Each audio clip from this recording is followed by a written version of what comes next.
Guys, people, so much to get to. My interview with Congressman Jim Banks of the Indiana 3rd regarding the impeachment of Alejandro Mayorkas. That is all coming up, as well as no response yet from the Biden administration to the murder. See, I say murder, but I don't think that's the way the military describes it.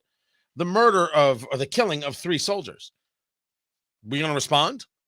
We shouldn't respond because some of the political right are like, oh, no, we don't want to be in forever wars. They're wrong.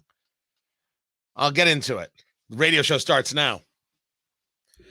The impeachment of Alejandro Mayorkas. He's the Secretary of Homeland Security. He's super bad at his job. Super bad at his job. I mean, you've got the entire administration talking about how Joe Biden will shut down the border if you just give him the authority. Why won't you let Biden be Biden?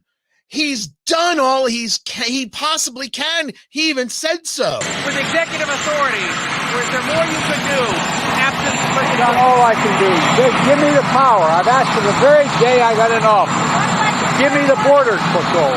Give me the people, the judges. Give me the people who can stop this and make it work for us. What power? What power does he not have? What exactly is he discussing here when he says, give me the power? Why is it that the Democrats are somehow all of a sudden amazed that there's an issue at the border? Why? Because it's an election. Because they've had the crap kicked out of them for 3 years. Because they have absolutely nothing to bring to the table on the subject and no results. And one of the people clearly responsible for the lack of results is the Secretary of Homeland Security, Alejandro Mayorkas. Tony Katz today. Good to be with you. Good to be a part of your day. The phone number 833-468-8669, 833 got Tony. Find everything at TonyKatz.com and the live stream happening, whether you're on X, whether you're on Facebook, although Facebook, it sucks. Tony Katz Radio. You can like it. I don't mind. You can also find it on Rumble and on YouTube, LinkedIn as well.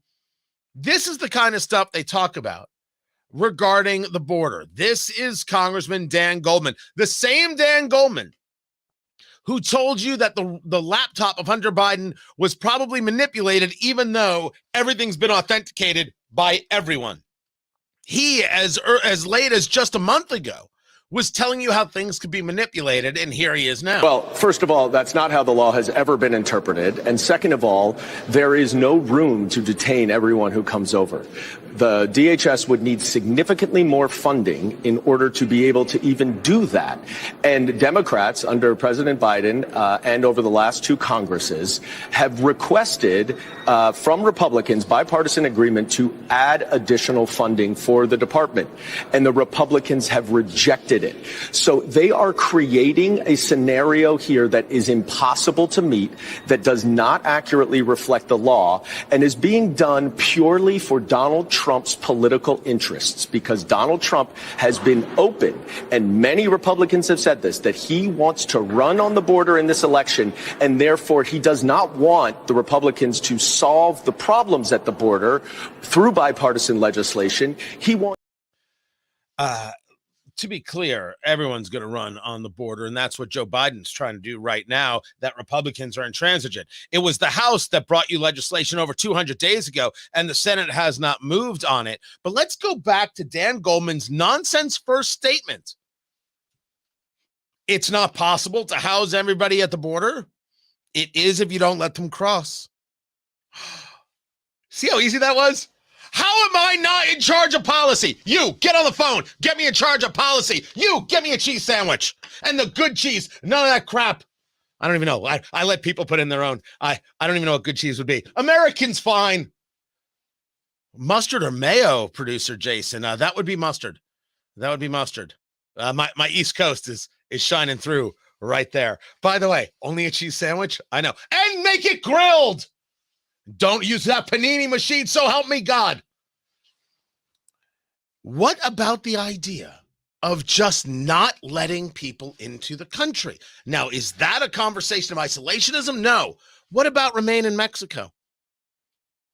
What about the idea of figuring out somebody's status before entree into the nation, where we simply say, well, well, you're in the country. We haven't figured it out yet, but here's a piece of paper. We'll see you in a court in 5 years.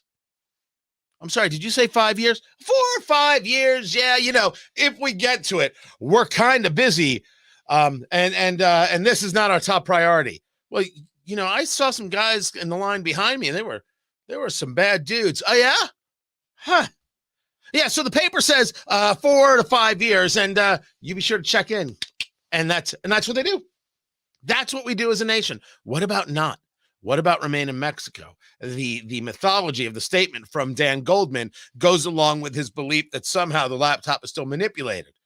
And everything being about Trump, if the Republicans had put forth something, as they did, I think it was House Bill 2, 264 days ago, I think it was. Representative Byron Donalds was talking about it. That's just more proof that has nothing to do with Trump. This is just the talking point. Make it the talking point. Republicans bad, want problem at the border because Trump, and it fits your fantasy, but doesn't fit reality. It's very important that we are people who are always engaged in the concept of reality. This is the chairman of the committee, Mark Green, that is marking up the bill regarding, or the call it a resolution regarding impeachment. Listen. Today is a grave day. We have not approached this day or this process lightly. Secretary Mayorkas' actions have forced our hand. We cannot allow this border crisis to continue. We cannot allow fentanyl to flood across our border, our criminals to waltz in undeterred. And we cannot allow a cabinet secretary with no regard for the separation of powers or the rule of law to remain in office. That is why today we present this committee with the articles of impeachment against Secretary Alejandro Mayorkas. So it's an interesting question, and one that should be asked. I actually asked it of Congressman Jim Banks of the Indiana 3rd District. I have that interview coming up for you. Is it logical to hold the secretary responsible for policy implemented by the president? If the president says do this and you're following the orders of the president, how are you held responsible? Well, there's a question regarding whether or not you would consider those orders, policies, etc., to be lawful. I guess one could argue that you're engaging in something that is detrimental to the United States, therefore fits the concept of high crime misdemeanor, and therefore it is impeachable, even if you're following the order of the president. Certainly possible. Or is it that regardless of the president, there is through, a whisper, a nudge, a wink, wink, a say no more, the unwillingness to actually implement policy? Now, what's weird is when you talk to some Border Patrol people, I spoke with Chief Clem about this, a former border sector, Yuma border sector chief. You see a lot of Mayorkas at the border, and talking to members of Border Patrol, you do see that level of activity. But certainly, I would argue that when Mayorkas comes to D.C. and says everything's fine, what are you people talking about? Dear Lord. Okay, people, move along. There's nothing to see here. Well, that's not the case. That's lying. And lying is certainly a reason to have somebody removed. Now, Congressman Banks got even more aggressive than that, and I'll let him share his words coming up in just a little bit. Is this a fool's errand for the Republican Party? And the answer is no, absolutely not. Oh, holy hell no. No, it's not.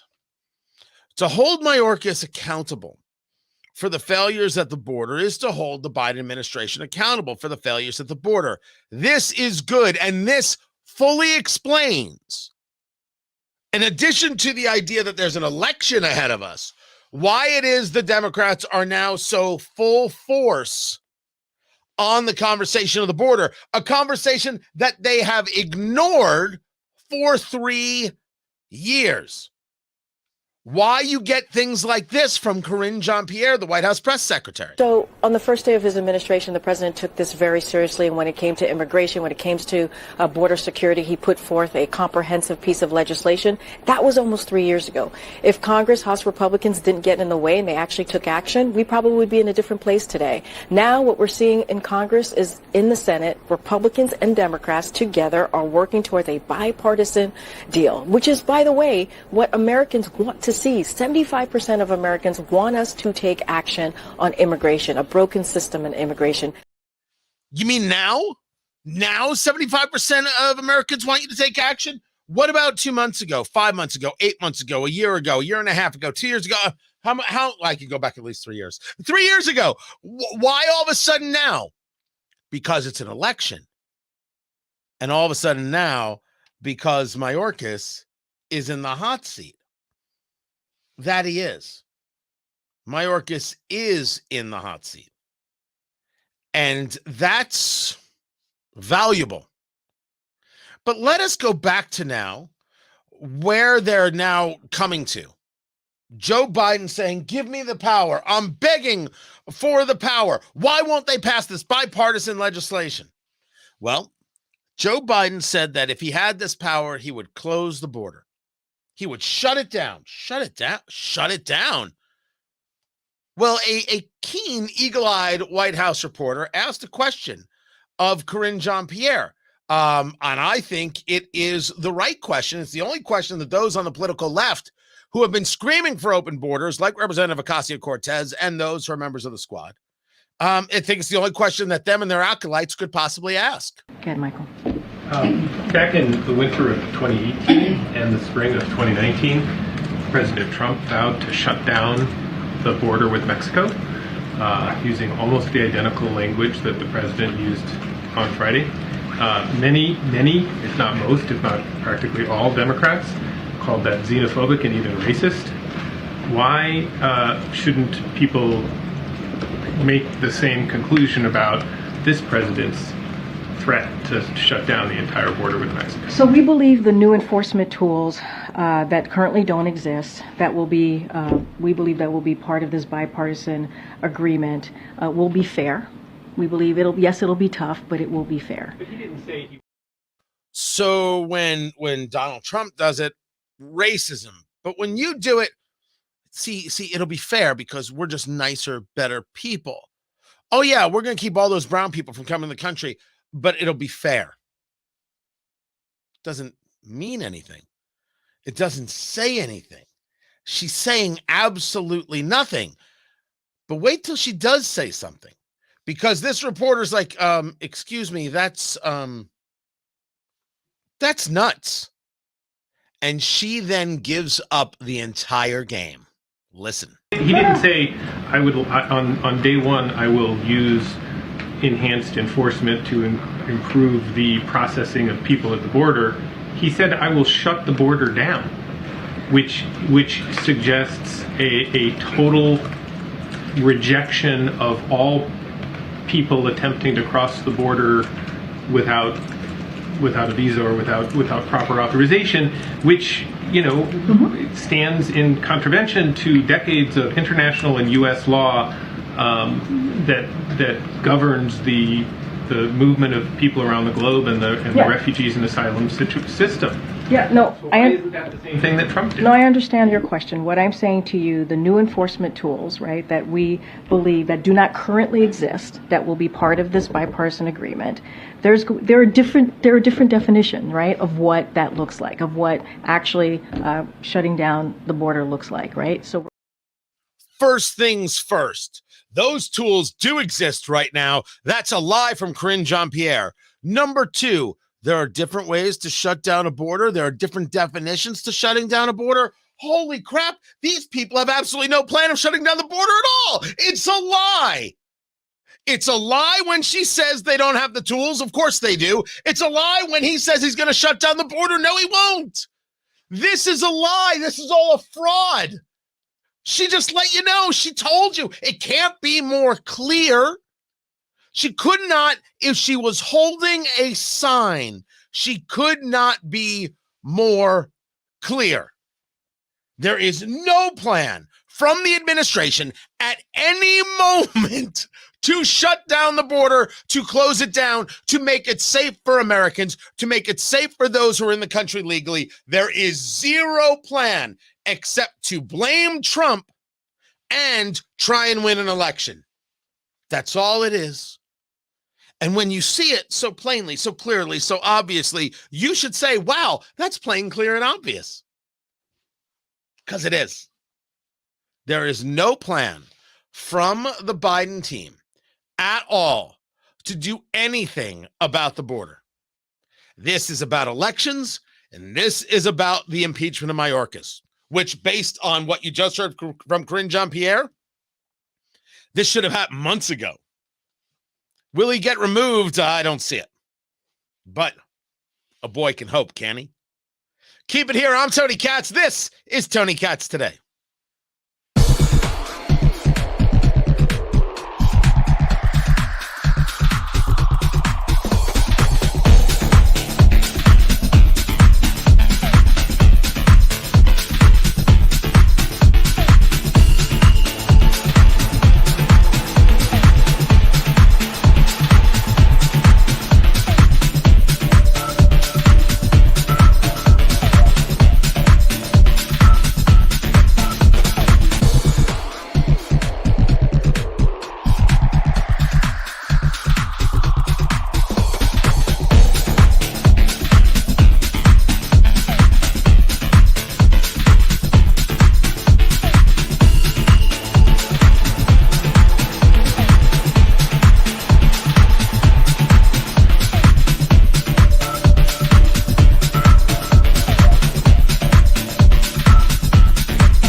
Guys, welcome back. Tony Katz, good to be with you. Find everything at TonyKatz.com. Of course, you can email Tony at TonyKatz.com. I get them. I read them. Some of them I respond to. Some of them I laugh at. Some of them I immediately delete and then call the proper authorities. No? Yeah. Good to be with you. There's a ton to get to today, including that interview with Banks. Sadly, there are just no Iran updates. I'm mortified by this, that there has been nothing done, nothing said, nothing happening regarding Iran. There's been no response. This is frightening, awful, frightening, despicable. Only way to describe it. It's pure unadulterated evil. So I will get into that. Also, getting back into the radio show. You guys know that we do a radio show along with this, right? So we wait for the radio show to come back, and then we join it in progress, and we're working out some of the technology. So it's not like you need to hear the ads from the radio show, right? If we're going to be running ads, it's going to be people who sponsor the stream here and want to be supportive and greatly appreciate it. Sponsorship's now available. Tony at TonyKatz.com. Feel free to reach out. We can work something out. But just working on a little bit more technology, want you to be able to hear my radio producer, Jason, sometimes Carl, and get their voices in there. get everything together. So we're trying to put that all together and learning some things technologically. So we'll get back to the show now. More is coming up. Here we go. Still nothing from Joe Biden regarding Iran. I'm sorry. I don't know how it's possible. I have no idea how it can be that the president has zero response. How is it possible that there has been no military response to the killing of 3 U.S. soldiers, the wounding of 40? How is it possible? And you also hear that the family members of those 3 that were killed have not yet heard from the president. Now, that's not usually where I live and breathe, in the idea that he didn't reach out. You know, that's, I don't know. I'm focused on this response issue here. I don't know what the rules are about the president contacting every single family that has lost a loved one in military conflict. I'm saying that I don't know. I don't want to let him off the hook. I'm saying that I just need a comparative piece that I would need to work with in order for this to make sense. But what I can discuss with clarity is that Iran murders 3 Americans and we do nothing. That's got to make Iran feel good. And we should also be clear that this idea that somehow there's nothing to be done because that would mean we're getting into another war and you're going to bring us forever wars and we can't have that. Sorry, not your guy. That is a bad position and a valueless one. And I'm willing to debate that anywhere at any time. The question of whether or not, we discussed this yesterday, the question of whether or not we should have troops in an area, that's a good question. That's a policy conversation. I'm down with that. We can then make a decision on that.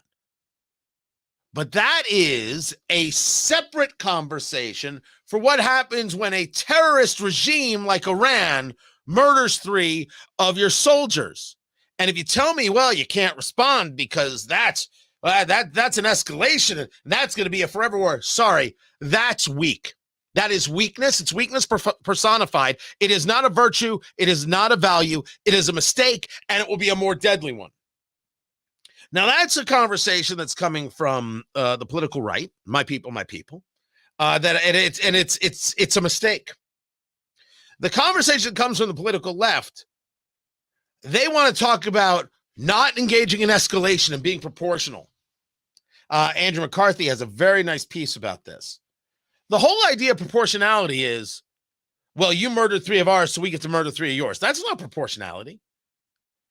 Proportionality, you can't go overboard. No. How do we ensure that this doesn't happen again? And if it takes doing X, making sure you do just X and not exceeding that.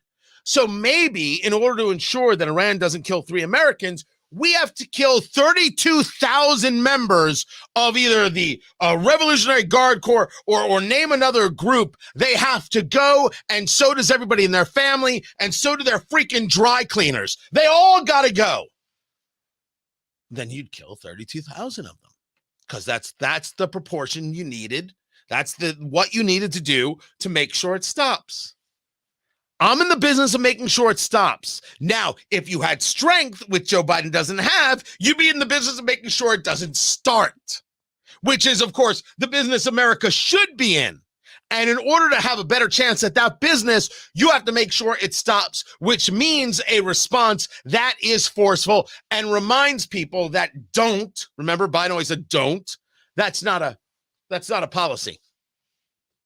Missiles might be. I'll debate this with anybody. Congressman Jim Banks joins us next. This is Tony Katz Today. Find everything at TonyKatz.com.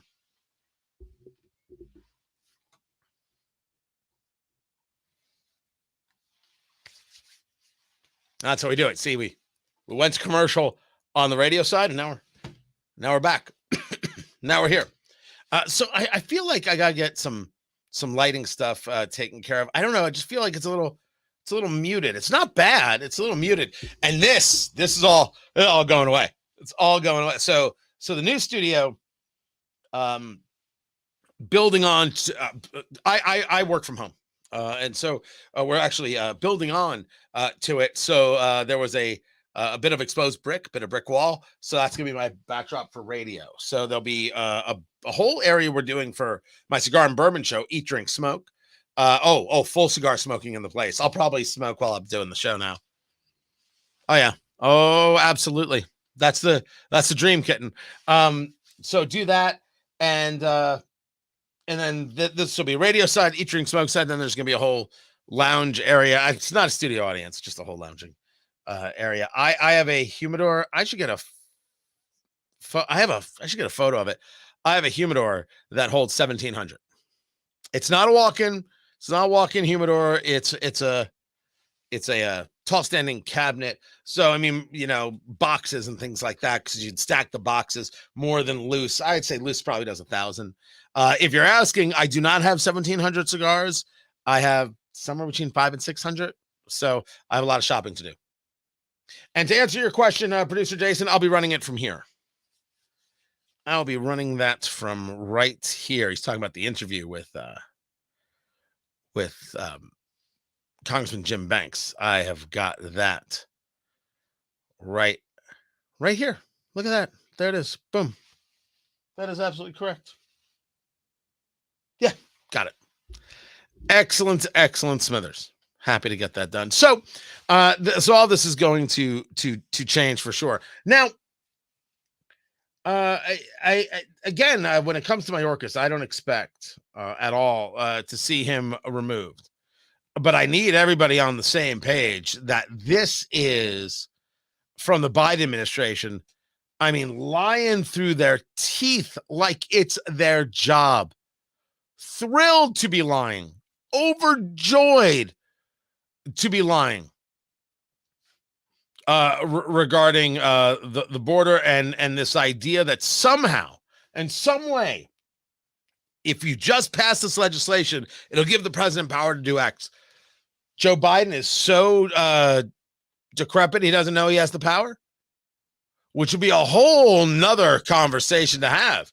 So old, so weak, they're so pathetic, he doesn't know that he has this ability already. That's pretty messed up. None of this is real because they're not going to do anything with the power anyway. As we found out, I'm also going to get to the story of Rip Curl, this surfboard company, clothing company that decided to drop this woman so they could pick up a transgender man, or a man who claims to be a woman, a man who is lying. That's what they did. Oh, I've got that story as well. So let's get to Congressman Jim Banks. How much time do we have? Oh, we've got about 25 seconds. We're going to get to this interview with Congressman Jim Banks. I'm going to bring that to you. Don't forget to leave your comments wherever you are. I can see them. I will catch them. I will discuss them as well. So, did you see this? Alaska Airlines, that Boeing, it left the factory without the bolts. I've got that story as well. Let's get to this interview with Congressman Jim Banks. Keep it here.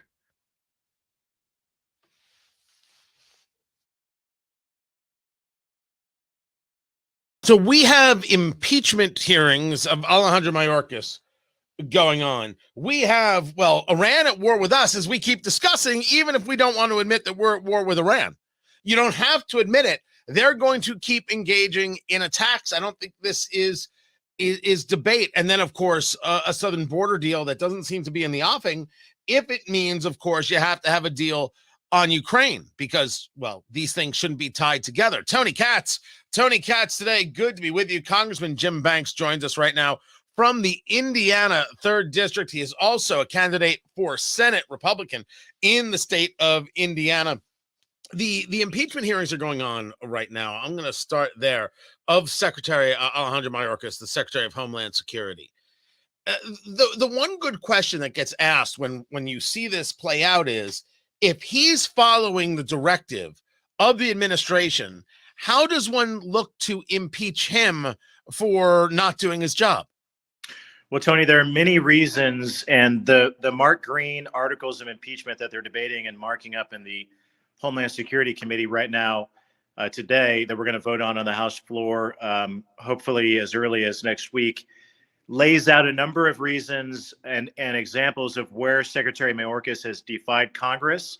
He lied under oath. He's aided and abetted a foreign invasion of our country, and he deserves to be impeached for that. So I fully support the measure, but I don't want to lose sight of the bigger issue, and that's that the President of the United States of America should be impeached for the exact same reason.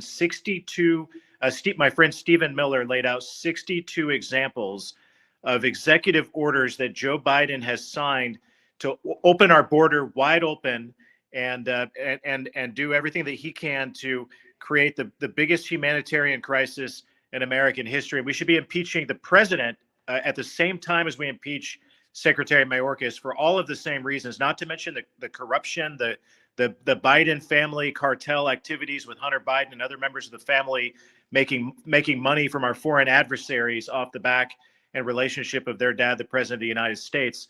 The president, Joe Biden, should be impeached because of the border situation alone, just like we're going to impeach Secretary Mayorkas in the House in the coming weeks. But allow me to just take it a step further here regarding Secretary Mayorkas. Are there, you talk about Mark Green. Mark Green is the chairman of the committee, and this is what Chairman Green had to say.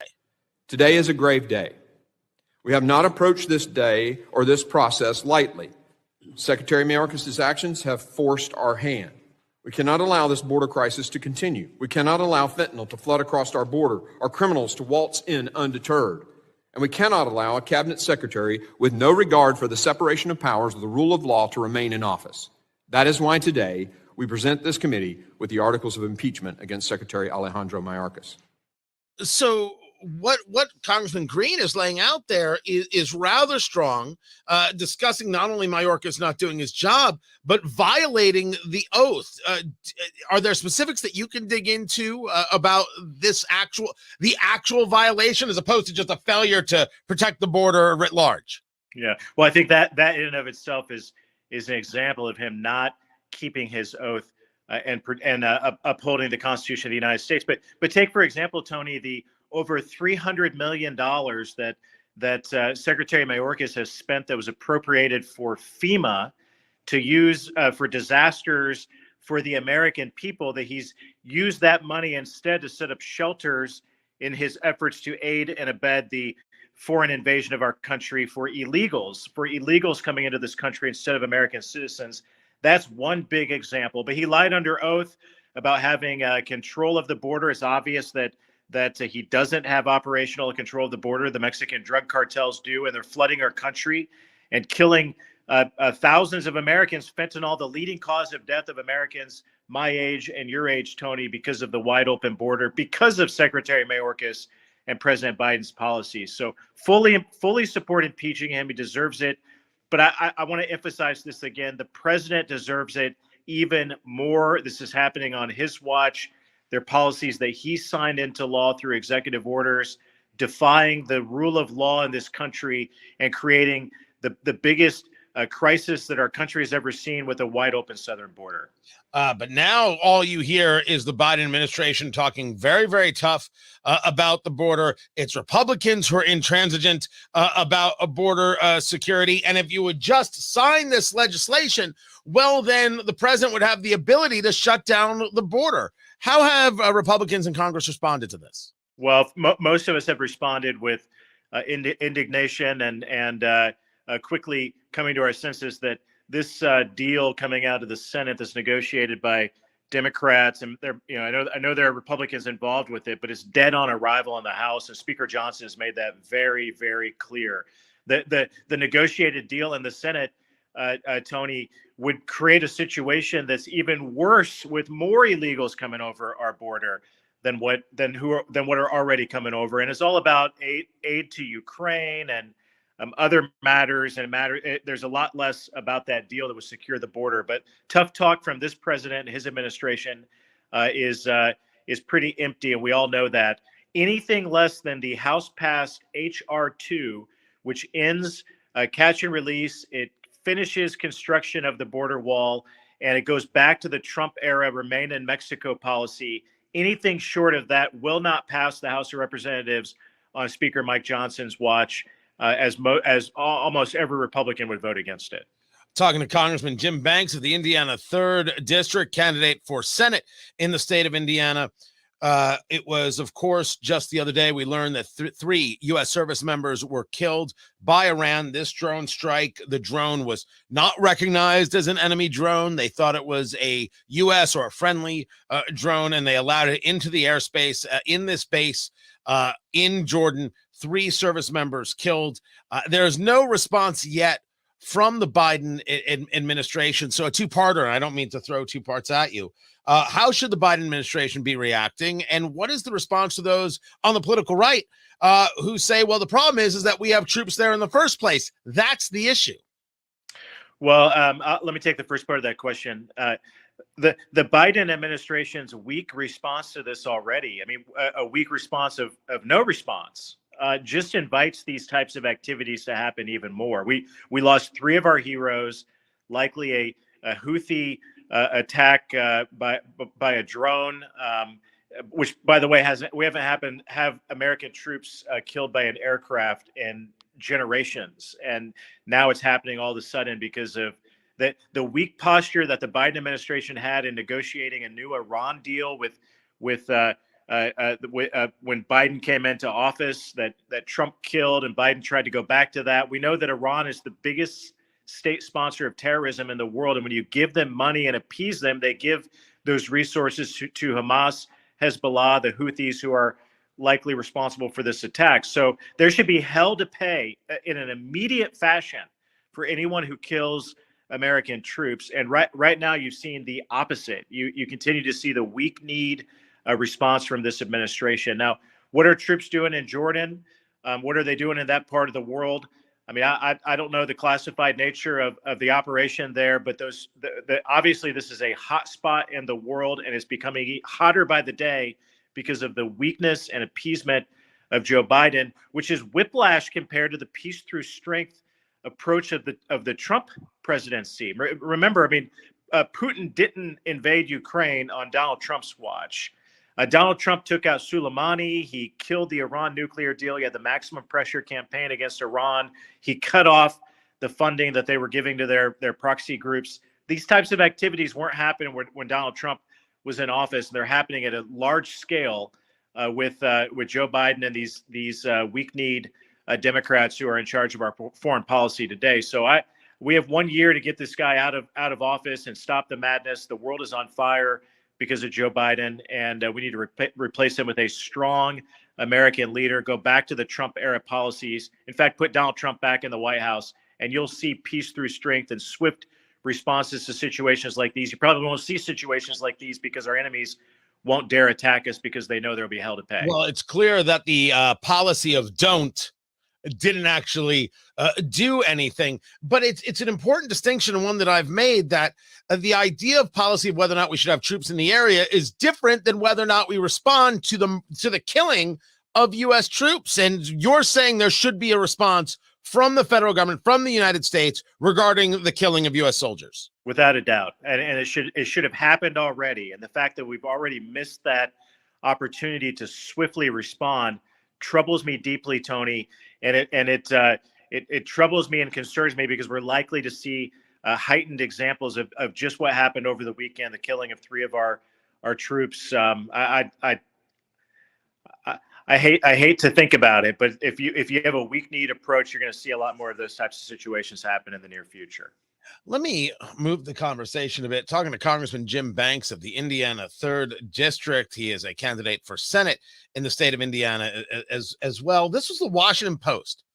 And full disclosure, one of your comms people sent it over and said, "Did you see this? I get things from members and teams all the time. Hey, check this out. Hey, talk about this." I thought this was interesting because this was talking about where I live in Indiana. This is the Washington Post tired of hostile Washington, China courts Indiana and Minnesota. And it states when mayors from cities including Carmel, Indiana, and Oxford, Mississippi went to China recently, they were feted in ways big and small, and test driving vehicles, getting royal treatment, enjoying some of Mao Zedong's favorite liquor, which is a certainly peculiar thing to do. Carmel, Indiana is where I live. That would be the former mayor, Jim Brainerd, not the current mayor, Sue Finkham. But this conversation is about China not stopping in trying to curry favor. We have talked Confucius Institutes before, what we saw on college campuses in your work to have them removed. What does this piece in the Washington Post, what does this story say to you? And is there a place for Congress within it? Yeah, there is. It's a deeply concerning story. I just before I hopped on this interview with you, Tony, I was in a hearing with the China Select Committee that I'm a part of, and Secretary Pompeo was testifying before us today. If you remember, when Secretary Pompeo was the Secretary of State, he warned our nation's governors about getting entangled with Chinese interests. You had governors like our own who were traveling on so-called economic development missions in China and trying to lure business to the United States. And Pompeo warned our governors about that. But this is a even more concerning story to me, because as the Chinese figure out that they can't, as Washington becomes more aware to the China threat, now they're targeting our nation's mayors, including the former mayor of Carmel. He took this lavish, the Washington Post story is really alarming. It took this lavish trip to China and on a mission, and it sounds like a really disturbing story. So what Congress needs to do about it is crack down on these United Front missions. We've talked, you and I have talked before about the Confucius Institutes, but the Sister Cities program that a lot of Indiana cities and it seems so incredibly innocuous. The whole idea of having a sister city in France or a sister city in Germany. Sometimes there's multiple sister cities, including sister cities in China. Yeah, the Chinese aren't interested in having the mayor of Carmel to come over just to hang out. Obviously, they have a much greater interest in bringing mayors of thriving cities like Carmel. Carmel is a thriving city, and they want that relationship. They want to leverage that relationship and manipulate that relationship for their own good. So Indiana cities need to drop their sister cities programs now. And I know with the new mayor of Carmel, I haven't spoken with her directly yet, but I'm a big fan, and I know she'll take this very seriously. The mayor of Fort Wayne has engaged in a sister cities program for a number of years, and I've warned the city of Fort Wayne that they should drop that program. A lot of cities around the country and in our state have this Washington Post story. I hope everybody will take a look at it and read it. It's a warning shot that we need to take this more seriously as China ramps up and amps up their interest in engaging with mayors, because they realize that Washington has become more aware of their tactics, their espionage, their influence programs through the United Front that we need to crack down on. Congressman Jim Banks of the Indiana 3rd District, running for Senate in Indiana on the Republican side. I appreciate you taking the time to be with us. More is coming up. I'm Tony Katz. This is Tony Katz Today.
Oh, that's my fault.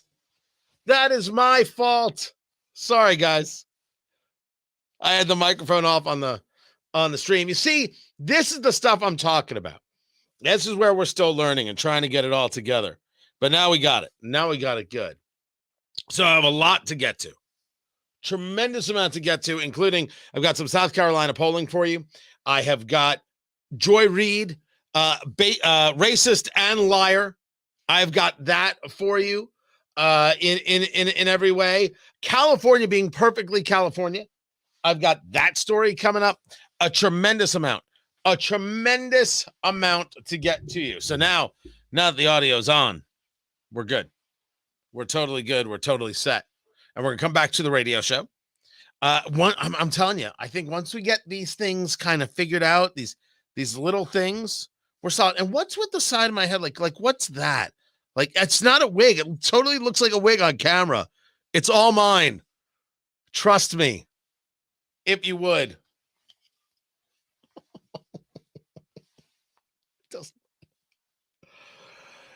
He joined the IRS for the specific purpose of exposing Donald Trump's tax return. That's what he did. He joined the IRS. This guy who worked at Booz Allen, his name's Charles Littlejohn. He wanted to put out Trump's tax returns. He got 5 years in prison. And I'm telling you, it ain't enough. Tony Katz today. Good to be with you. Find everything at TonyKatz.com. Check out the live stream wherever it is you see something stream, whether it's X, whether it's YouTube, whether it's Rumble. We are on Rumble. It's a dang good platform. The judge in this case, Anna Reyes, said that this was, quote, an intolerable attack on our constitutional democracy. The press, she states, tells us democracy dies in darkness. It also dies in lawlessness. There are numerous lawful means to bring things to light. Trump was under no obligation to expose his returns. People could vote for someone else. They could run against him. 5 years in prison. And I am here to tell you, you can quote me that when he is out and he'll have, probation and he has to have a $5,000 fine, he is going to get a job from these leftists who look at him and say, way to take one for the team, kid. It's going to be like Mean Joe Green in the Coke commercial. Hey, kid, catch. But instead of a jersey, it's going to be a six-figure job offer. He's not going to get that? Or are we actually debating this? Is this an argument? He's 100% getting this. Of course, they protect their own. You do whatever you have to do. The ends justify the means. Don't worry. When you get pinched, everybody gets pinched. What are you going to do? What do you, Paulie, tell him you're going to get pinched? All of a sudden, I'm quoting Goodfellas like I'm Ray Liotta. Of course you get pinched, but you get out, and the next thing you know, you don't rat on your friends. Boom, bop, bip. Look, we're treating you nice, and don't worry. Don't worry. While you're in the clink, while you're in the can, while you're in the joint, while you're in the hooskow, we're gonna take care of your mother. Don't you worry. Don't you worry. Your mother's gonna be good. She's gonna eat good. We're gonna get her a new TV. Maybe a new couch, a new TV, new couch. She thinks you'd like a new couch. What? She want a chair? You want a chair and a chair and a couch. Why? She should sit over here. She can sit over there. Sit wherever she wants. That is coming. Guaranteed. It's not even a question. I don't know why we're debating it. Meanwhile, Joy Reid is the biggest racist in America. And that's saying something because the cast of MSNBC is fighting daily for this. Oh, and she's a fraud. The audio you have to hear, that is coming up. This is Tony Katz today. Guys, we in Radioland, excuse me, taking a bit of a break here, so we'll come back to it at like 6 minutes after the hour. So now is your bathroom break. Now is the time to stretch. Now is the time to get a snack. Maybe the Fruity Pebbles. Honestly, I don't even have Fruity Pebbles. I don't know why Fruity Pebbles came to mind. Fruity Pebbles sound delicious. But we'll be back in just a little bit. So keep it right here, guys. And don't forget to click subscribe wherever it is you may be.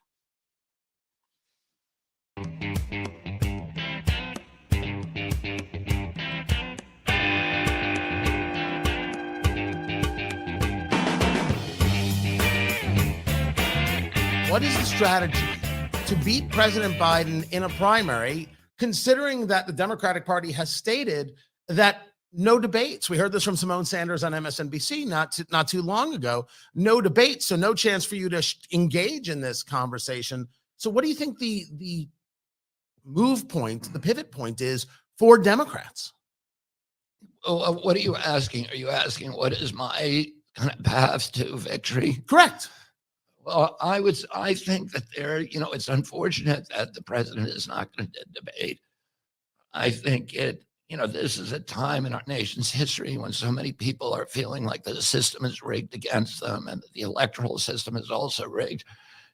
And the Democratic Party ought to be at the spear tip of convincing Americans that of creating an election that's a template for democracy, where there's retail politics, real debate, and that we're not like the Soviet Union, where the party picks the candidates. But I still think that there are ways around that. I mean, I've spent many years, almost 18 years, being censored by the mainstream media, and particularly the last 3 years of blanket sort of wall-to-wall censorship. But we figured out ways around that. We've figured out ways to communicate with people that are not dependent on the mainstream media. And some of that is, when my uncle ran Tony in 1960, television was a new invention. And he understood that it was going to decide the presidential elections, and he took advantage of that. And I think in 2016, Twitter served kind of the same, played a critical role in that election. Twitter continues to do that today. And then there's all these podcasts, which I think are an emerging media. Podcasts are really interesting because my kids, I always complain that my kids have these short attention spans because they were raised in the age of iPhones. Right. And that anything that doesn't give them this immediate intensity quickly, that they lose attention, lose patience for. My kids, who I have 7 kids who are between 19 years old and 35 years old. And all of them listen to podcasts. They'll sit for 3 hours and listen to, Sam Harris or Jordan Peterson or Joe Rogan. But not Tony Katz? They're not listening to Tony Katz? And yes, of Savagery. course, totally Tony Katz. Savagery. Just getting to that.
Guys, welcome back to the show. Tony Katz, good to be with you. Find everything I do at TonyKatz.com.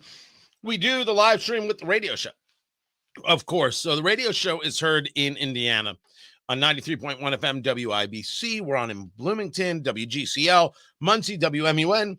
Weekends, we take this show and we supply it as a weekend show into Detroit, to Atlanta, to St. Louis, throughout Indiana, Tulsa, Oklahoma, a little bit of everywhere. So we're growing, we're building, we're doing all the things, and it has been a long time coming and adding the live stream to the show. I know a lot of people do it. My problem was I didn't know why it would be interesting. I was like, I don't see its value if it can't be something better, if it can't be a real enhancement to what we do on radio. And so what we came up with is that it can't actually be a change in content, right? You can't change what you do. What we do in radio works incredibly, incredibly well. What it can be is just another way to share in a way that's casual, as opposed to very often people playing to the camera. I can't do that. It's the mic. It's the microphone. That's what it is. And so that's where you have to keep the focus. So we've been just testing the system over the last few weeks here, get an idea of what it is that we want, just some technological things, like, for example, sharing the video as we do, and the audio then goes to the radio audience. So learning how that works and how successful that can be. But in the new studio that's coming and getting built right now, it's going to seem weird that, in the breaks, of course, we'll be able to talk, or the radio breaks.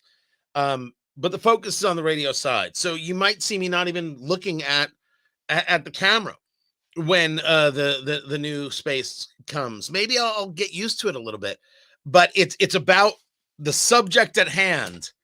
It isn't as much about the entertainment of the streaming space. I think that's the way to do it. And I think that to an extent, I don't think I'll be wrong. That's kind of how Rush did it, right? Because he didn't do it. He didn't do the streaming all the time. Like, he did it from time to time. But I see people who stream today, and okay, I guess it's the new way to do it. And I'm not doing a TV show. A TV show is a TV show. I'm doing a radio show. And I like doing a radio show. Don't get me wrong. I'm going to end up doing a TV show. Heard you there, producer Jason. That's just coming. It's all coming. I mean, my gosh, there's no stopping here. We're just going to try all sorts of crap. But just as an idea of where we are, how we see it, this is how we see it. And I'm glad you're here. Find everything at TonyKatz.com. Be sure to subscribe on Rumble or YouTube. Let's get to the radio show.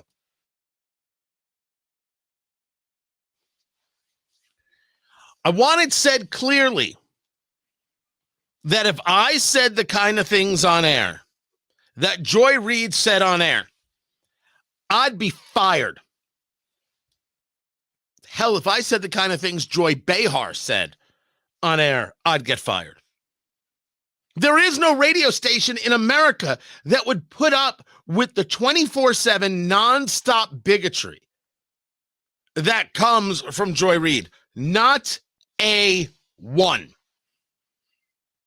The level of anti-Israel, the level of anti-Semitic, the constant drumbeat of you're a bigot, you're a racist, you're a bigot, you're a racist, you're a bigot, you're a racist, all the time, everywhere, nonstop. This is her entire show.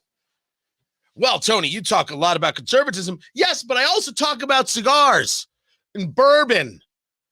I have other interests. I am not all consumed with I have to call somebody I disagree with a bigot 24/7, 365. That's nonsense. Look, I don't have a kind word for communists out there, but, they're murderous bastards, so who cares? But dear God, every second of every hour, not only with Joy Reid, but this whole network is nuts.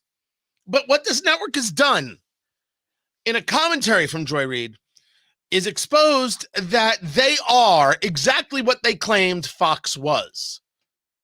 Now, this is going to get deep. So follow me, kittens. Tony Katz, Tony Katz today. That's right. I called you kitten. 833 got Tony. 833-468-8669.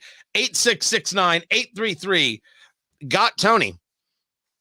So let's go back a moment, a tick, a scotch, if you will, to when Fox News was getting punched in the face every single hour, because it turns out they were saying things about Dominion voting systems they didn't necessarily believe. And, well, why would they say something that they didn't believe? And why would a host say that? I'm a host. I do a show every day. I'm not saying something I don't believe. I've also, for the record, never been asked. I have never been asked in any serious conversation to say something that I do not believe in. I have, by friends, said, hey, you should just say this because it'll be good for ratings. And I say to them, oh, you're cute. You don't just say something because it's good for ratings. I think people can suss out a fraud, and they should. They should, because that's nonsense. When the Dominion voting thing came up for Fox, and there were some hosts who were, through text messages you learned, were saying things that they didn't necessarily believe, Fox took it on the chin, just punched in the face over and over and over again. Pow, ping, bang. These people are frauds. These people are unserious. They don't actually believe this. That's what happened. That is exactly what happened. Bring us to Joy Reid. I am going to share with you a piece of audio that I had to edit because Joy Reid cursed on a hot mic. A hot mic means it was on. And she, while a bit of a video was playing, sometimes referred to as a SOT, sound on tape, she decided to make a commentary, not realizing that her microphone was on, hot mic. And when she did that, she used a word that starts with F. Anybody want to guess what that is? Anyone at all want to guess what the word that starts with F is? F these people. Oh, well, that's close. That's close. F these people. Very close. Very close. F these people. Nope, changed my mind. You got it right there. She did this. Now, you could say that that's the story. Ooh, caught on a hot mic, utilizing a word that begins with F. Kids, that ain't the story. No freaking how. That is so not the story that the people running with that story, they should be damn well ashamed of themselves. The story is much, much greater. Let me give it to you in two parts. Part of the audio and then the entirety of the audio. She's talking about the border.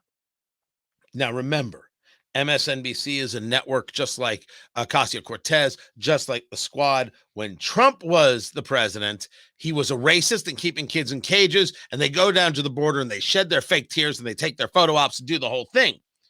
When Biden's president, they don't have word one to say.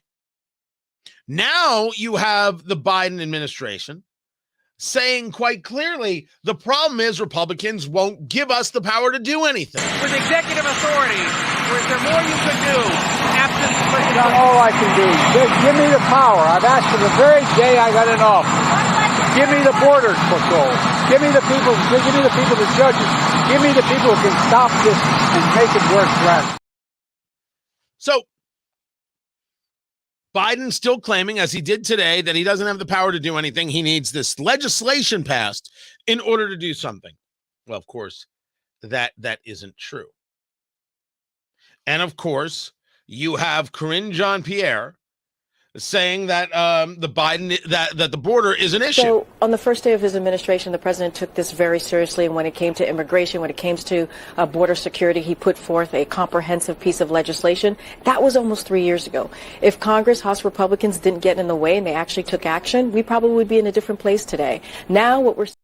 He took it seriously. They're taking action. So the administration is telling you that the border is a real subject and a real issue. The border is a real story. That's what the administration is saying. Enter Joy Reid, MSNBC, Part 1. Congressional Republicans love to latch on to President Biden and Democrats' successful policies and take credit for things they didn't do, while tying themselves into pretzels to do nothing for the American people for the sake of Donald Trump. Case in point, fixing what they say is a crisis at the border, with congressional negotiators continuing. Now, whoa, hold up and whoa. The administration's telling you that the border's an issue. Joe Biden said he would shut down the border. And here's Joy Reid still pushing the idea that the border is totally fine. Everything's good. Republicans are making it up. And all they want to do is take credit for things that Biden is doing. Now, you don't watch MSNBC. I get it. You realize this is what they're saying every day. This is how they talk. This is what they talk about. This is how they present it every single day. When they're not clearly advocating for Israel to be destroyed, this is what they're talking about every single day. And you could see how it is that Joy Reid is so far afield from the administration that she won't even recognize that there's an issue. Rather, it's all made up by Republicans who are trying to glom on and get some control because, you know, they're just incapable and they only do whatever Donald Trump tells them to do. Oh, so holy damn boring. It's just the everyday talking point. It's exactly what Benny Thompson said in the impeachment conversation regarding the Secretary of Homeland Security, Alejandro Mayorkas. The sham impeachment of Secretary Mayorkas is a baseless political stunt by extreme MAGA Republicans. Chairman Green, Representative Margaret Taylor Greene, and others have pushed for and even fundraised based on this pre-planned, predetermined scapegoating of the secretary. I just want to say for the record, I want to make sure I'm on the record for this. It's not a stunt, but even if it is, okay. What? Okay, it's a stunt. Sure, Benny Thompson. The guy who chaired the January 6th committee is now going to tell me about a political stunt. I'm sorry. That is just freaking precious. Thank you. For applause there from producer Jason. This is the pot, the kettle, the whole thing. Whoo. That is just great. The best is I brought up the expression pot kettle, and someone's now going to call me a racist for it. I'll guarantee you it's coming. Guarantee you it's coming because, you know, why should anybody be rational? This whole thing about Trump, it's what it's all about. It doesn't explain why Republicans passed legislation regarding the border 200 plus days ago when there were no primaries or anything else yet. But now that we're in the election season, of course, it's about Trump and the MAGA and the nonsense. No, it's about the safety and security of southern border. It's about the safety and security of children. It's about putting an end to the fentanyl. It's about putting an end to the human trafficking, putting an end to the sex trafficking, remembering that we're a sovereign nation for the love of the Lord, and people who don't believe that are wrong, dangerous, and don't care about your kids. Speaking about not caring about kids, allow me to state again what I've said many, many times in the past. Alexandria Ocasio-Cortez, Representative Ocasio-Cortez, does not care about brown children, and it is quite possible she hates brown children, because if she gave a damn about brown children, she would be moving heaven and earth to stop the human trafficking. She would move heaven and earth to move policy that would prevent the human trafficking, that would push away the human trafficking, that would diminish the human trafficking. She would care if she only cared for a moment about black and brown children. She would be doing this, but she doesn't give a damn. I know this because she hasn't shown up to the border to cry and take pictures. Same cages. She does nothing. Let's bring it back to Joy Reid, who already has let you know that she says Republicans don't have any policies. They glom onto successful Biden policies. And then she shows a clip of Joe Biden. Now, it's within this clip of Joe Biden that you hear the hot mic. And yes, I did do an edit by lowering the volume to 0, not by changing any of the words. This is how the clip is provided. I share it with you because when I first heard it, I was like, wait, is this like a deep fake? Is this fake? No, it's not, because Joy Reid is apologizing for it. Never mind that. People are still fixated on the word that starts with F. That's not the story. Listen, and you'll hear the story. Congressional Republicans love to latch on to President Biden and Democrats' successful policies and take credit for things they didn't do, while tying themselves into pretzels to do nothing for the American people for the sake of Donald Trump. Case in point, fixing what they say is a crisis at the border, with congressional negotiators continuing work on a bipartisan deal to tie border policy changes to funding for Ukraine. Over the weekend, President Biden said he's ready to take action if Congress is serious about solving the border issue. If that bill were the law today, I'd shut down the border right now and fix it quickly. And Congress needs to get it done. Starting another war. Still trying to kill the deal. He bragged about blocking progress and said, please blame him if it fails. Meanwhile, the main Republican negotiator on border security, Oklahoma Senator James Lankford, is defending the proposed deal and called out fellow Republicans who oppose it. Now, the word that starts with F is not the story here. It would seem that when she's discussing Joe Biden closing down the border, she says, and starting another blanking war. That's what it certainly looks like. Not like she's having some other kind of conversation. That's what it sounds like. Which would signal to me, being an observer, and signal to you, being an observer, that when she talks about successful Biden policies, she's saying what she thinks the audience wants to hear. But on the hot mic, when she doesn't think anybody's listening, she tells you what she really thinks. And she really thinks that we should have an open border because if you protect the border, you're going to start another blanking war. Or is she referring to what's going on with Iran? Or is she referring to something else? It is obvious that what she says to the audience when the camera is on is different than how she feels when the camera is off. And that's the story. And no one is discussing what is clearly and obviously the entirety of the conversation. That's the story, man. That's it, kitten. Joy Reid is the thing she accused Fox News of being, along with a host of other people. I don't want to single her out as one of many, because maybe she didn't speak directly on this. She only spoke on that. But all those people who said Fox News, they don't believe what they say. Joy Reid flat out does not believe what she says. And she just told you. Except, of course, the anti-Semitism. Now, look, maybe she's just saying that for the benefit of the audience, which in and of itself, super gross thought.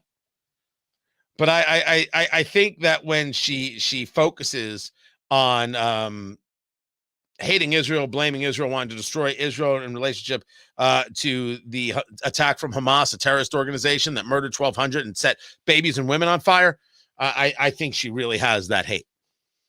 I think that's all her. I give her all the credit. I'm Tony Katz. This is Tony Katz Today.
So someone selling a 1962 Ford fire truck for $41,000.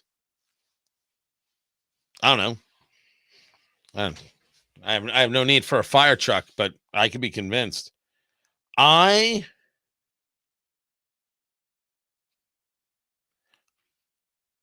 look at a marketplace on Facebook all the time. It's the only thing I do on Facebook. Like I barely post. Something in my eye. But I'm always on marketplace. Like I like seeing what's available, and I'm trying to with this new studio. I don't want to put the money into a chair I'm going to smoke a cigar in. I don't feel the need to spend, $3,000 a chair. I barely feel the need to spend $300. But so I'm like, all right, let's see who's getting rid of something on Facebook, and maybe I'll do that. So I'm looking. It's the same thing as going to a vintage store, except I'm not paying the markup. That's the whole thing. That's what I'm trying to do. Just not interested in paying the markup. So I'm looking for. I'm a mid-century guy. I'm looking for leather because there's going to be cigars, and so you can't do fabric. You can't do fabric. It's just a big super giant mess, and the stuff's going to last 8 months before it's just untenable in there. So if you've got a good beat on some of these things, let me know. I'll take a look at it. Let me see where I'm at here. Yes. College admissions. And why are they so bigoted? We'll get to it. Coming up right now as the radio show comes back.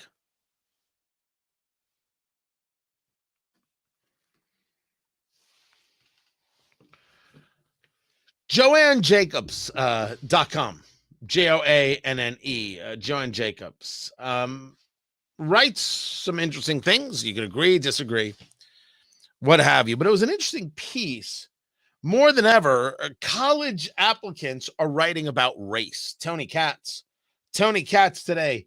Good to be with you. And it's a piece about a piece written in the New York Times by Bernard Mokum, where writing about race is more popular than ever for Black, Hispanic, and Indigenous college students. And you ask why this is, and you could say, well, the Supreme Court did away with not affirmative action, but utilizing race as an identity. Well, no, you could say it was banning affirmative action, right? In college admissions. Can't do it. You can't just look at race as a way of bringing someone into college. So this is the end around. Have people write about it, and then through the code, wink, wink, nudge, nudge, they'll know. Well, that's possible. I'm not saying that isn't possible. So I mean, they talk about somebody writing about an essay about her love for chess. Well, it's interesting. You love chess. The final draft of the essay focused on the prejudice between her Korean and Black American families and the final financial hardship she overcame. So you realize that you're not writing to something that you think is interesting. You're writing to whatever it is the admissions people are going to say yes to. So there's an example of somebody who realized that this is how you get in. You have to learn how to lie. You have to learn how to manipulate the system. That the best and the brightest argument is a nonsensical one. The key to all things in the university setting is being able to mold yourself to what it is they are looking for, regardless of whether or not you value it. Translation, lie. But I think that's true for some. I think we would agree that that's true for some. But I think there is something much more sinister underneath. If you take a look at people writing about race in their application, what if they write about race because they've been taught that that's the only thing about them that matters? It's the only thing interesting about them. It's the only thing important about them. It's the only thing valuable about them or not valuable about themselves. It is the only thing that anybody cares about. It's the only thing you should care about. So therefore, what else could you possibly write about? Nothing else actually matters. I would argue that that is happening because that is how they're raised. And thus, we find universities that only want that. So therefore, merit is inconsequential. And how does one get the best and the brightest when that is not the part that matters? I'm Tony Katz. Now, I will tell you that this is something to dig into. This is a story to get into. Joanne Jacobs, Joanne Jacobs, JACOBS, JoanneJacobs.com. So that is something to get into, and I do want to get into more of it. Coming up, I've got the hunger strike. Oh, the hunger strike. It's so precious. I have got the bolts. I already talked about the IRS contractor. I have got the Rip Curl story, some South Carolina polling. I got it all. So I'm gonna bring that to you. Let me see. Yeah, it's weird. There's still no data, no new data in the Real Clear Politics, but there was on 538 blog. That they had some numbers. So just paying attention, seeing what's going on, making sure we've got all the data. Let me see if I can get this out there for everybody.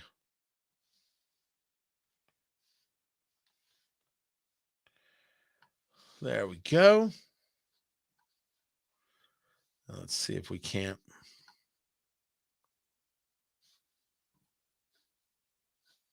There we are. So I'm just doing some work, guys. Just getting this here for you because I want you to have it.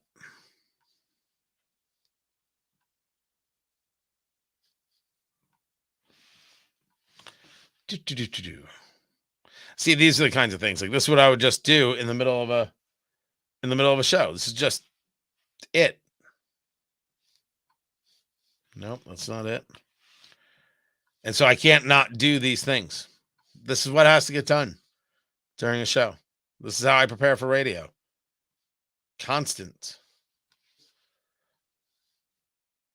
See, this is why we got to make the breaks exciting.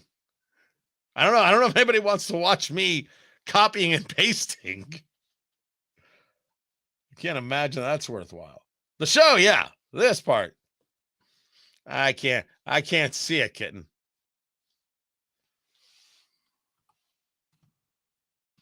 All right, there we go. Let's go get that. Boom. Nice. All together. Beautiful, beautiful, beautiful, beautiful, beautiful. We'll get to it in a minute. All right. We will take 30. We got another minute to go before we get back to the show. See, there were some other things I wanted to get to. I think I had some other audio that I wanted to get to. Did that. The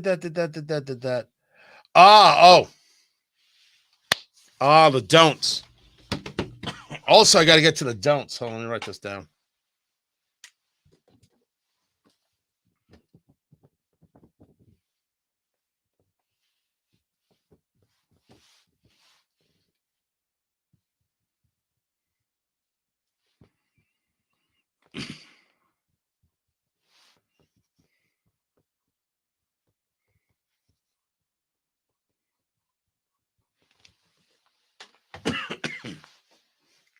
What's going on with my hair back there? What is that? Dude, what is happening to me? It's messed up. Totally messed up. Huh? What are you going to do, kitten? What are you going to do, boo-boo? All right. I'm coming back to it.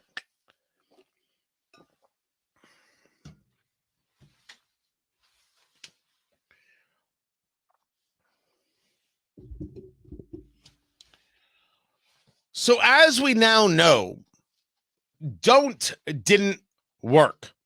Tony Katz today. Find everything going on at TonyKatz.com. Save the date, April 18th. It's a live Eat, Drink, Smoke. That's my cigar and bourbon show heard across the country. EatDrinkSmokeShow.com. We're going to be live. Special bourbon, great pairing with a cigar. We've got some food. Jocularity will ensue. We'll have ticket information coming out in the next couple of weeks. Go to EatDrinkSmokeShow.com and check that out. April 18th. Save the date. As we know, the administration, they wanted to show you how tough they were with Iran.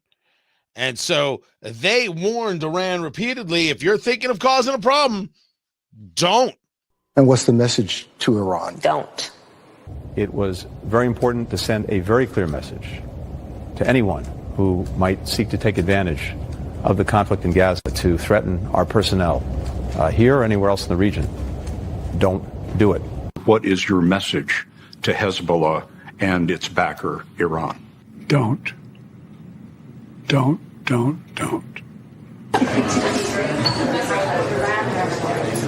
I've already delivered the message to Iran. They know not to do anything. Three service members are dead.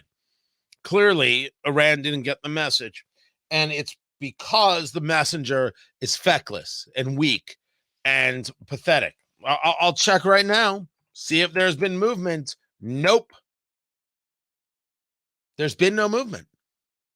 There's been absolutely no movement from the administration regarding a response to Iran.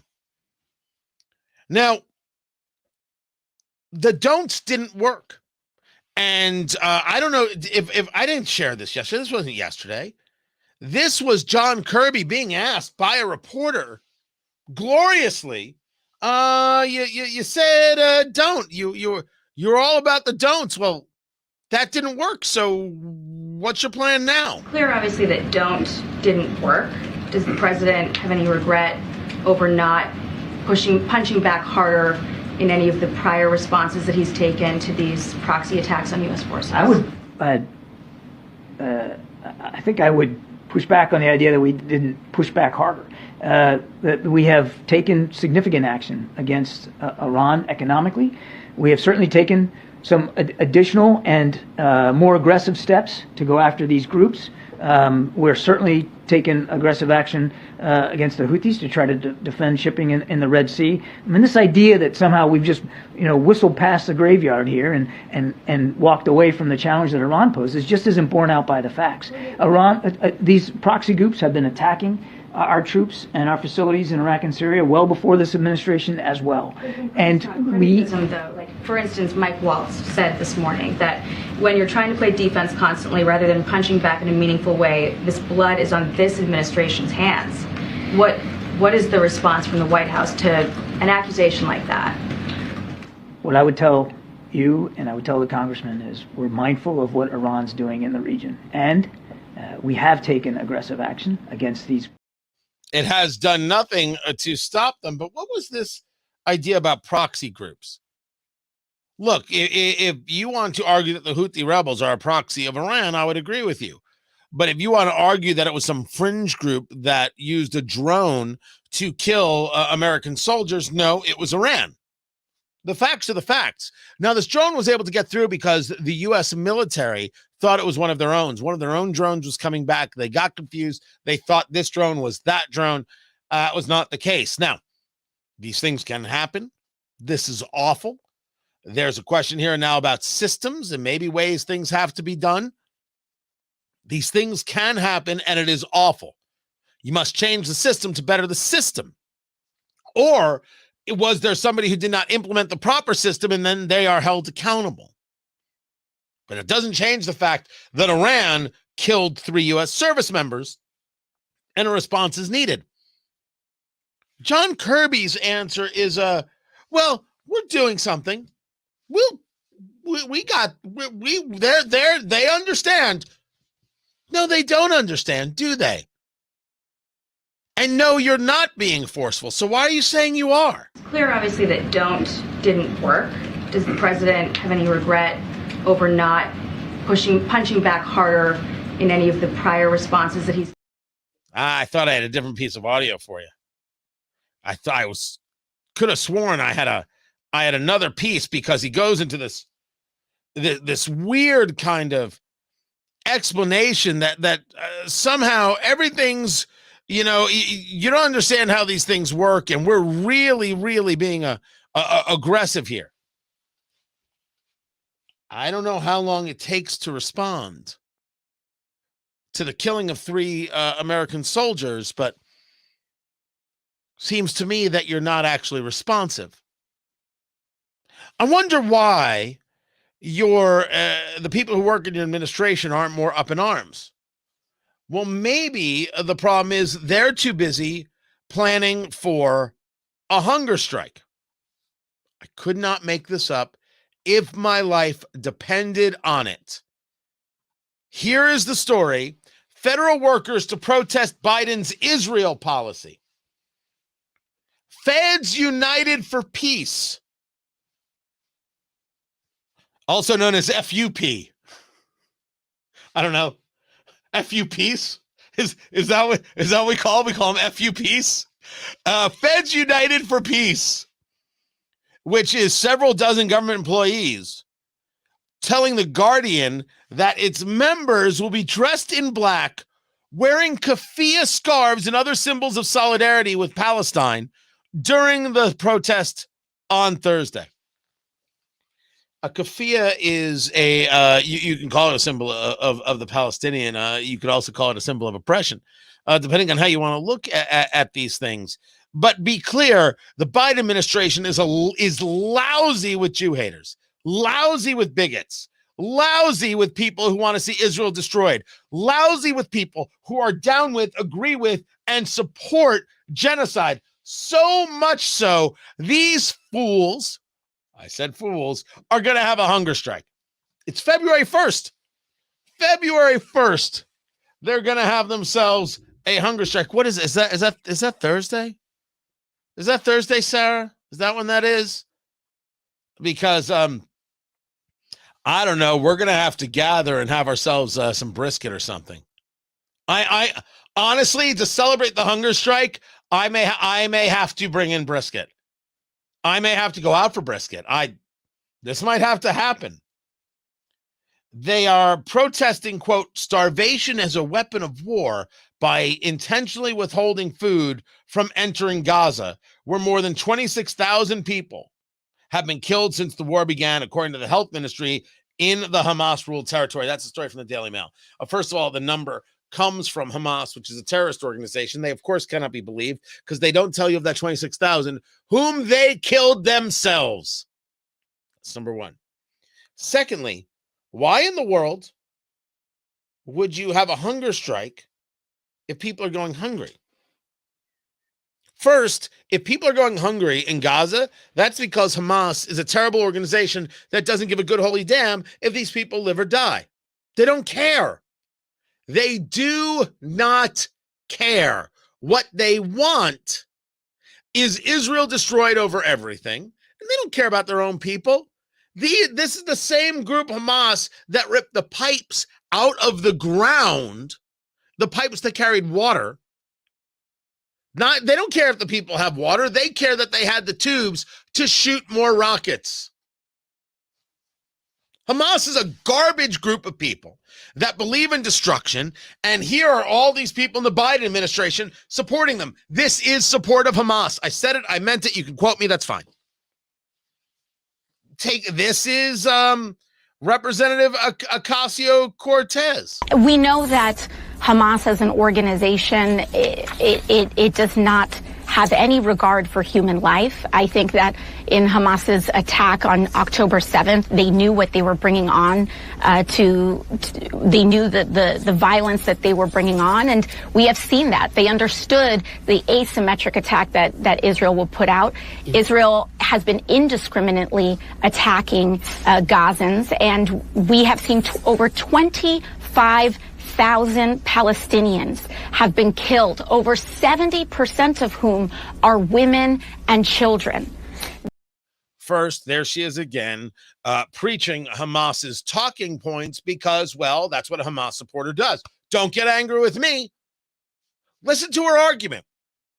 Hamas knew that they were going to kill Israelis, and of course they knew that Israel would overreact.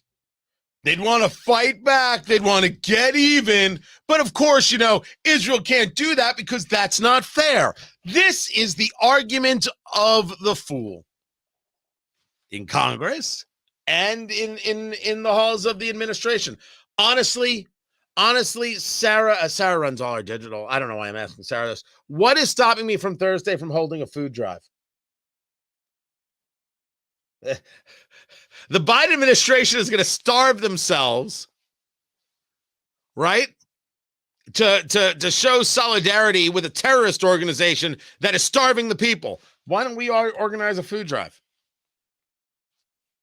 At least for where we live. Wouldn't that be a better use of time? Wouldn't that be a better use of time?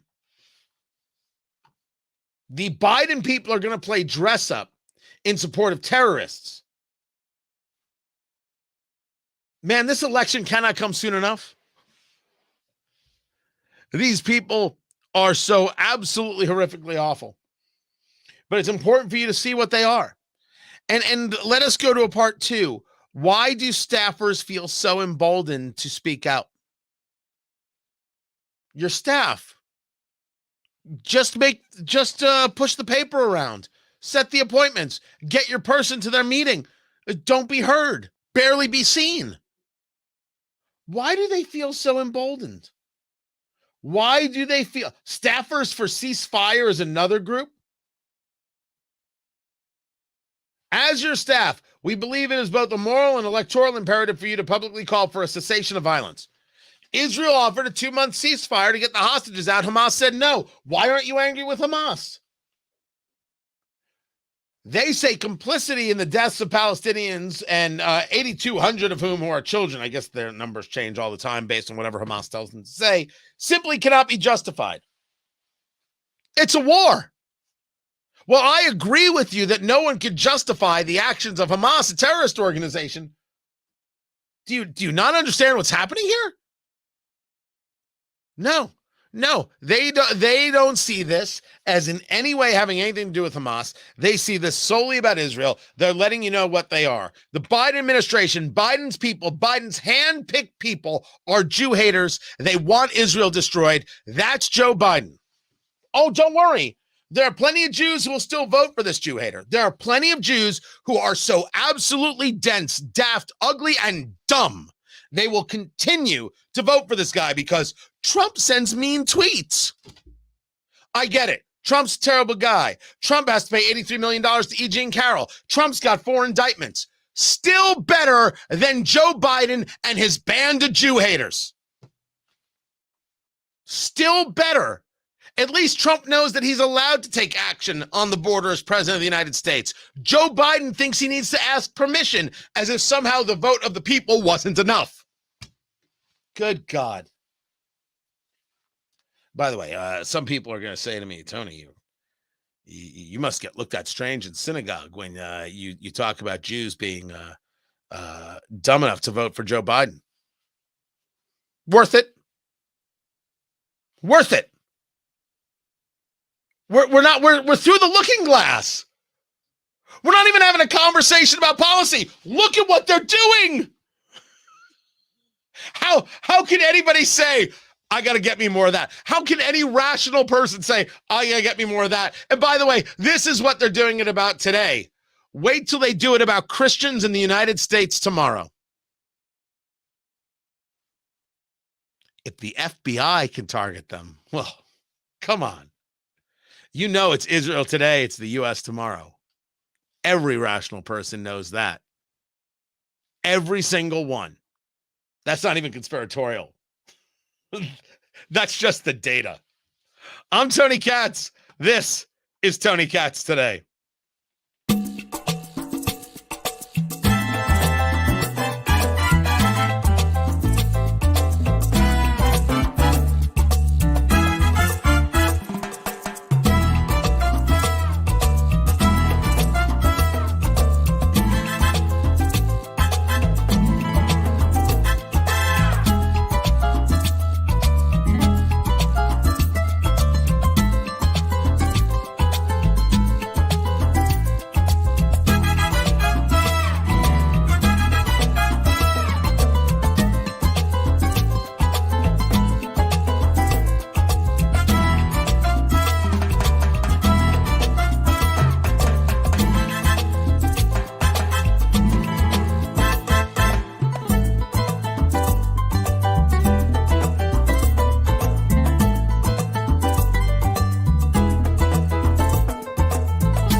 Good to be back. Make sure you subscribe over there at Rumble, over there at YouTubes. I thought I had a different, I was mad about that John Kirby audio because I thought I had a different piece right there. I wonder if there's anything new going on, anything that's come up that I should share with you. Let me see. Well, it's always good to see that Representative Cori Bush is under investigation. Of course, she became famous as an activist for Hands Up, Don't Shoot, Ferguson. That never happened. That was a lie. Michael Brown was not a gentle giant. He attacked, he beat up a worker in a was it a bodega? And then he attacked a cop and broke his orbital socket and reached for his gun. I mean, that's not me. That's the Eric Holder Justice Department that said that. So don't get angry. I'm not the one who did it. But that's how Cori Bush rose to fame and then got to run for Congress and then won and has been this radical, bigoted progressive ever since. And she is now under investigation. Let me bring this to you. This is this is wonderful to see. Couldn't happen to a better person. This from Fox News. Check this out right here. Poor Congresswoman Bush. Can't catch a break. This breaking news now. Sources have confirmed to Fox News that far-left Democrat squad member Cori Bush of Missouri is now under federal investigation for misusing federal security money. Bush has spent more than $750,000 on private security since she was elected in 2020. Needs the private security, but you shouldn't be allowed to have a gun.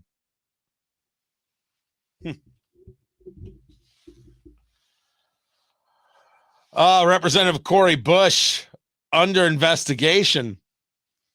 Misuse of funds, how much she spends on her own private security. The progressive who doesn't think you should have a gun. The progressive who thinks you're a racist. The progressive who wants reparations. Maybe doing some thieving. Let the investigation take place. Tony Katz today. Good to be with you. I wanted to. This rip curl story. Right? We're talking about Bethany Hamilton, who is a surfer. And she's kind of famous for having her arm, removed by a shark. She got attacked by a shark, lost her left arm, kept surfing. And she had a deal, I guess, with Rip Curl, which is a surfing brand. Well, she is on the record as being opposed to the idea of men participating in women's sports. And she has said so. She has talked about it repeatedly. Well, Rip Curl has decided that that's simply unacceptable. They, not only not working with her, they have taken a man who claims to be a woman, Sasha Lowerson, and now is promoting him. I think utilizing him as their new brand ambassador. I mean, these companies are just thrilled with deleting women. They are overjoyed to erase women. It's a maddening story. Twisted as the day is long. And then, as I was discussing earlier, the Alaska Airlines plane, where the fuselage blew out, right? Like half the plane was missing, 10,000 feet in the air, and they had to make the emergency landing. Well, now, as reported in an exclusive from the Wall Street Journal, it left the Boeing factory without critical bolts. So what are they paying attention to at Boeing? What moves them? What drives them? What is it? Where's the value in what they bring if they can't bring a plane that stays together? Where do they keep their time? Is it the wokeness? Is it something else? And who's going to go to jail for it? This is Tony Katz today. Guys, I cannot thank you enough for being here, for being a part of what we do. Now, tomorrow, we are not here. I'm giving a speech. at the state capitol here in Indiana. So I'm not going to be able to get back to set up here, but we're back on Thursday. We really should do that food drive, shouldn't we? Maybe we can't do it on Thursday, but we can coordinate for next week. I mean, they're going to have a hunger strike to support terrorists. We should have a food drive to support, neighbors. Just one man's theory. I appreciate you. Find everything at TonyKatz.com, and we'll catch you next time. Subscribe. I'll catch you later.